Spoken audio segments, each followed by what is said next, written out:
Queria voltar rapidamente aqui no Flávio, nós estávamos comentando esse fato que você estava levando, o raciocínio, Flávio. Termina ele aí. O raciocínio o contexto é de uma sociedade, de um cidadão, não é, como todos nós, de não crer nas autoridades, que não crê na lei, que não crê na justiça.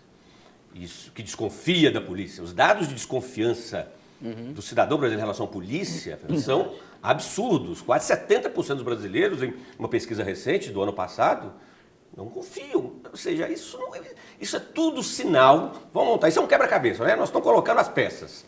E o que esse quebra-cabeça está revelando? Está revelando uma sociedade onde cada um de nós está percebendo que cada um tem que se virar. Né? Cada um tem que se safar, tem que sobreviver. E aí aí gera indivíduos como esse do Rio de Janeiro e em outros contextos que começam a fazer justiça com as próprias mãos. Mas isso é um problemão, porque se isso se dissemina, se isso cria raízes, se isso se amplia muito, aí que nós vamos viver uma guerra de todos contra todos, aí nós vamos viver uma barbárie, literalmente. E a grande realidade é o seguinte, igual nós tivemos aqui num estudo uma vez, se a gente perde o controle, a ordem das instituições, exerce na rua. Consenso, não é igual isso? O Egito. Você pode criar uma situação assim, de crise política e crise social que pode levar num extremo como a Síria, numa guerra civil. Obviamente não vamos falar que isso vai acontecer numa não é nada disso. Nem queremos, né? Nem isso, não é nada disso. Ninguém quer. Mas nós estamos falando de uma sociedade onde o medo, a insegurança, a violência, a incapacidade de diálogo, de respeitar o outro, essas coisas vão se perdendo. Está obrigando os partidos políticos a largar o plano de poder para começar a negociar por um país melhor? Os políticos não nos ouvem, um problema esse, não é, William? Tomara, né? Tomara que assim seja. Bom, William, eu preciso voltar naquela pergunta que nós fizemos, que o telespectador pediu para a gente. Qual que é o limite dessa defesa? Qual que é esse limite de poder fazer a justiça com as próprias mãos? Primeiro que a pergunta é difícil e a resposta é mais ainda. Até porque não existe milagre e nenhuma fórmula para isso, né? O que a gente vê hoje, e a sociedade, o sociólogo aqui, o professor Sapori falou, e trouxe um negócio aqui que eu acho que é a peça-chave de tudo. A população sente e tem um sentimento da impunidade, seja pela morosidade, pelos fatos não solucionados, né? Seja pela não resposta efetiva do Estado a fatos concretos e colocados. O que a gente vê? O Estado está perdido, a polícia fica perdida, né?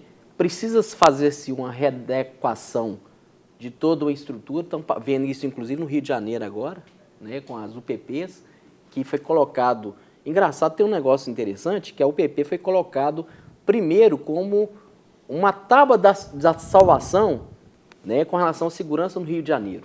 O que a gente está vendo aqui agora? Se isso fosse tão razão... né? As próprias autoridades do Rio de Janeiro e o governador não tinham um índice de popularidade tão baixo. Então, se você fazer uma vinculação da questão da segurança pública, que aparece em todas as opiniões, né? Que ela aparece a saúde, a falta de segurança, você vai ver, então, que os governantes não estão dando conta de atender isso. Aí você me faz uma pergunta que a gente tem uma resposta efetiva. Mas o que a gente fala... Mas o limite é a lei, né? O limite é a lei.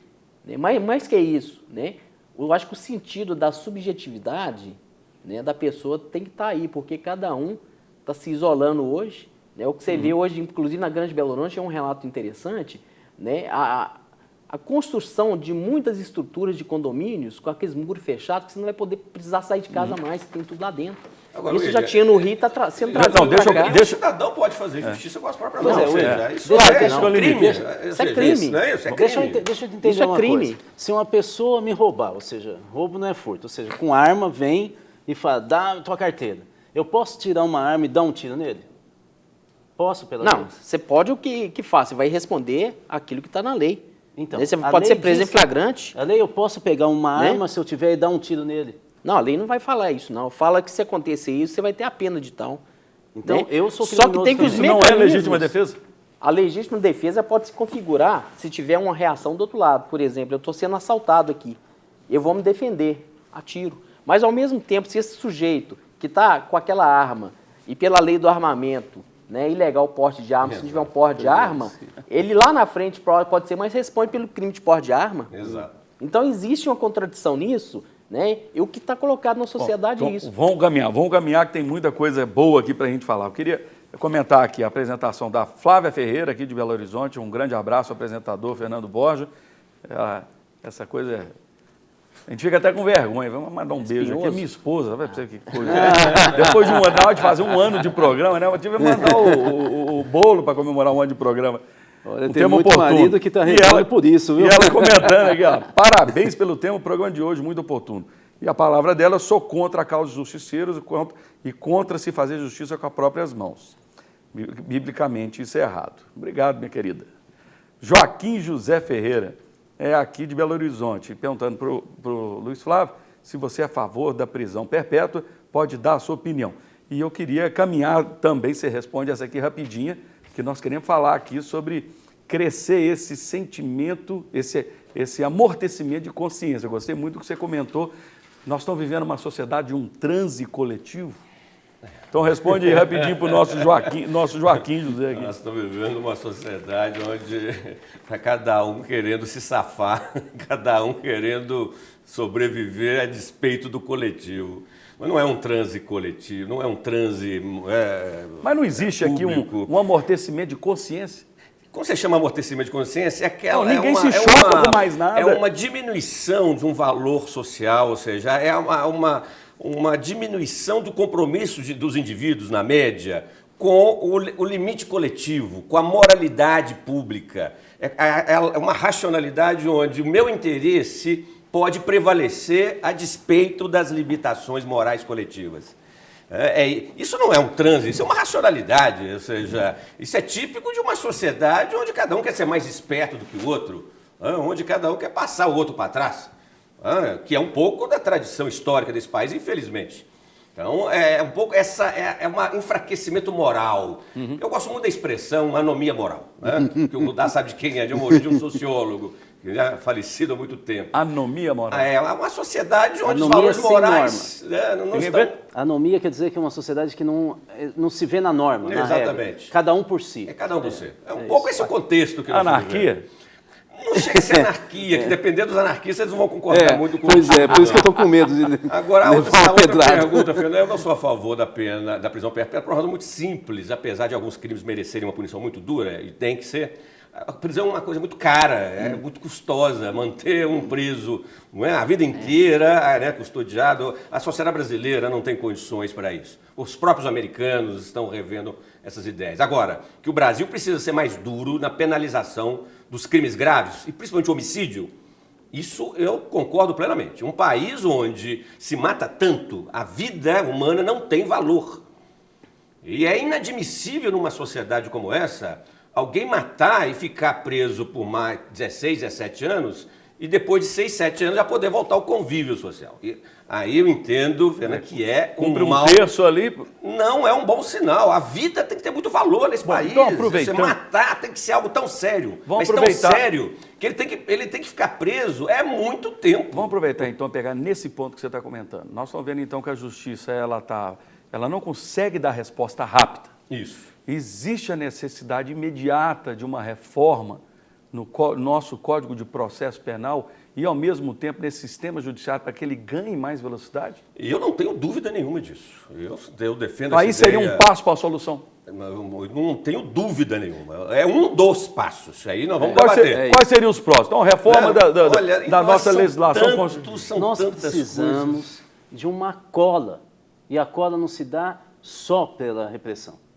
Ela tem que existir. Eu preciso ter medo de fazer algo. Eu não vou pegar e vou atirar porque eu vou atirar e fico pensando, opa, o que eu vou ter que depois ter que responder? E aí eu me contenho. Isso essa cola, pelo que você está comentando, assim, essa cola não vem por uma pessoa. Não, isso não se personifica. É isso. Personifica. Eu vou usar o fato é o seguinte, precisamos hoje de instituições que tenham legitimidade e valor para fazer essa cola desse tecido. Credibilidade. Simples. Posso explicar de uma linguagem assim, mais clara?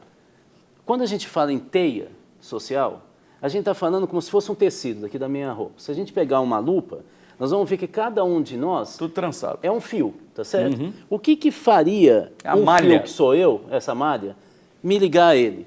É um pontinho que vai ligar a gente, não é? Esses pontinhos são as instituições. Se elas não estão presentes na minha vida, e se eu não acredito, né, não dá cola. E aí eu vejo você como um possível adversário meu, Exato. e pior é se você virar inimigo. Aí eu vou te atacar, eu não vou deixar você entrar. E aí cadê a sociedade? Transporte, já que a gente está nessa TV, por uma concepção religiosa de crença em Deus. Não tem mais irmão, porque não tem mais pai. A instituição, de uma certa maneira, me perdoe essa maneira banal que eu estou traduzindo a religião, a instituição é uma espécie de pai, que está segurando a gente. Ele não está presente, cada um por si, nós não somos mais irmãos. Esse é o nosso problema. Tem que ter leis, que a gente se vê nelas. E que creia nelas. E tem que ter instituição que nos lembre que nós somos irmãos. Nós não estamos me lembrando disso. Esse é o grande problema. E uma das situações mais graves é a política educacional no Brasil. Que hoje a educação ficou limitada a número do IDEB, INAD, não sei o quê. Ao invés de a gente discutir uma educação para solidariedade. Lembra aquele projeto Rondon? Cadê ele? Que não era uma maravilha, mas era. Interessante que a gente sempre volta, na maioria dos programas aqui, em dois temas, ou é corrupção ou é educação. Porque quando nós fomos discutir há pouco tempo atrás sobre educação, falando os números, e falando principalmente dos países que hoje estão lá na frente, igual a Finlândia e tal, a valorização do profissional, e que o profissional valoriza a sua turma, a gente vê o contrário aqui. Da mesma forma que o patrão, vamos dizer, se não valoriza os professores, os professores também não se interessam muito pela classe. E essa falta de credibilidade é lá de trás, quando nós somos criados não só pela nossa família e educados pelos nossos educadores. É verdade. Quer dizer, nós estamos voltando no ponto de sempre valorização da educação no país. Porque a educação não é só ensinar matemática, português, geografia, matemática. A educação é ensinar valores morais, né? É fundamental. É fazer o indivíduo internalizar valores que o façam viver coletivamente dentro de... Né, E como que o professor, como que o educador vai passar valores se ele não se sente valorizado? Concordamos plenamente que a Rodar tem razão. Mas também nós temos que ter um pouco mais de controle adulto, não é? Uma criança vai numa loja que é tudo. Um adulto não pode querer tudo. O que eu quero dizer? Também nós temos professores, eu sou educador. Então, assim, eu não vou ser populista também. Que chega na sala e fala o seguinte: ai, minha vida tá uma porcaria, não sei o que, eu não sei porque eu escolhi isso. Uma pessoa que viveu a vida inteira estudando e que está ensinando o outro, falando isso, o que a criança projeta nele? Essa vida de estudo é muito ruim, eu vou para outro caminho.